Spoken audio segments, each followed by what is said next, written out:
Welcome to Psychological Explorations with Dr. Michael Axelman and Daniela, and our exploration of Winnicott's theoretical statement on play from his book Playing and Reality. We begin with his introductory statement. Psychotherapy takes place in the overlap of two areas of playing, that of the patient and that of the therapist. Psychotherapy has to do with two people playing together. The corollary of this is that where playing is not possible, then the work done by the therapist is directed towards bringing the patient from a state of not being able to play into a state of being able to play. To play or not to play? That is the question. Transitional phenomena and play. Play occurs at the transitional phase between inside and outside. To control what is outside, one has to do things, not simply to think or to wish. And doing things takes time. Playing is doing. Play is universal. It is play that is universal, and that belongs to health. Playing facilitates growth and therefore health. Playing leads to group relationships. Playing can be a form of communication in psychotherapy. And lastly, psychoanalysis has been developed as a highly specialized form of playing in the service of communication with oneself and others. So there's a developmental sequence, a sequence of relationships related to developmental process. And in the beginning, the baby and the mother are one, okay? There's a unit status. Baby and object merged into one another. Baby's view of the object is subjective, and the mother is oriented towards the making actual of what the baby is ready to find. There is no separate mother in this first stage.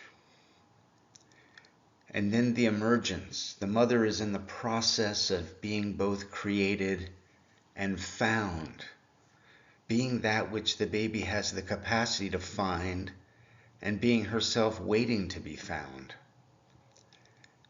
And here Winnicott brings our attention to the distinction from the baby's point of view between me and not me. What was once this unit status, this merger, has now kind of separated out as a distinction. So if the baby kind of chomps at the nipple with the lips or the gums, and the mother recoils, right? That's, oh boy, that's not me. That's mother. It's in the service of this distinction. And the emergence of omnipotence is developmental as well. If the mother can play this part over a length of time without admitting impediment, so to speak, then the baby has some experience of magical control. That is, experience of that which is called omnipotence in the description of intrapsychic processes. I call this a playground because play starts here. The playground is a potential space between mother and the baby, or joining mother and baby. And play indeed is precarious.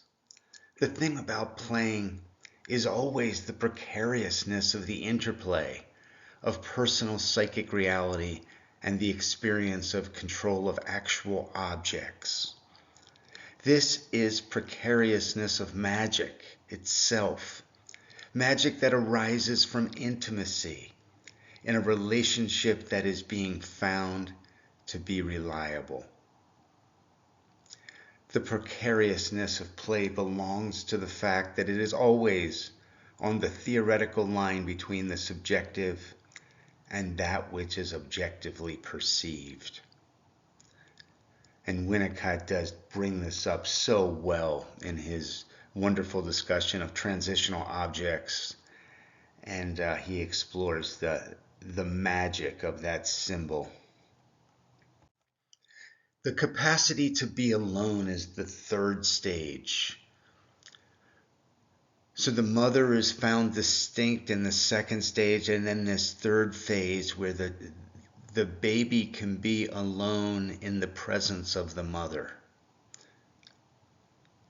Intrusions from the outside cannot be too great, where the child moves towards compliance rather than play. So at these delicate developmental stages, compliance creates a real impediment to the flow of play and creates anxiety and ambivalence in the child. So we have this overlap of two play areas.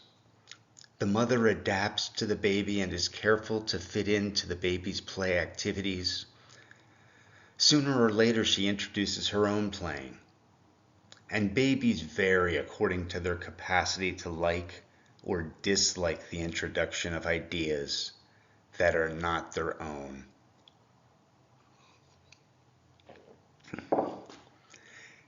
And psychotherapy is playing itself.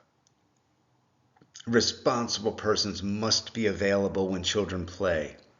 But this does not mean that the responsible person need enter into the children's playing. Playing is an experience, a creative experience, a basic form of living. The significant moment is that at which the child surprises himself or herself. Surprises himself or herself. It is not the moment of my clever interpretation that is significant. Interpretation outside the ripeness of the material is indoctrination or acquiescent if psychotherapy is to be done. It must be spontaneous, yes. And we move finally from play to the cultural experience. Preoccupation akin to concentration. The playing child inhabits an area that cannot be easily left, nor easily admit intrusion. I think mothers and fathers know this when they call a child to dinner and they are engrossed in play and it's dinner time. They feel quite upset. It's often helpful to give a couple warnings and allow the child to naturally wind up their play experience rather than disrupting it rapidly. There is a direct development from transitional phenomena to playing, and from playing to shared playing, and from this to cultural experience. Playing implies trust and belongs to the potential space between baby and mother figure, with the baby in a state of near absolute dependence, and the mother's figure's adaptive function taken for granted by the baby. Here we are in that place of the unit status again, shifting into the phase 2 of seeing the mother as separate. And in closing, playing is essentially satisfying. This is true even when it leads to a high degree of anxiety. there is a degree of anxiety that is unbearable, and this destroys playing itself. Thank you for joining us today. Please come back for more podcasts from Psychological Explorations.